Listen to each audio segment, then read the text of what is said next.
Hi everyone. Today, we'll show you how to set up web push notifications on your Wix website. This is a great way to re-engage visitors, send updates, and boost traffic by sending alerts directly to their browsers. Let's get started. Head over to your Wix editing dashboard. From here, all we need to do is click on the app market.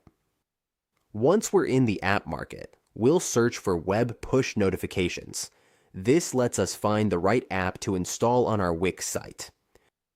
From the results, we'll choose the notification that best fits our needs. For this example, we'll pick one that keeps us properly informed.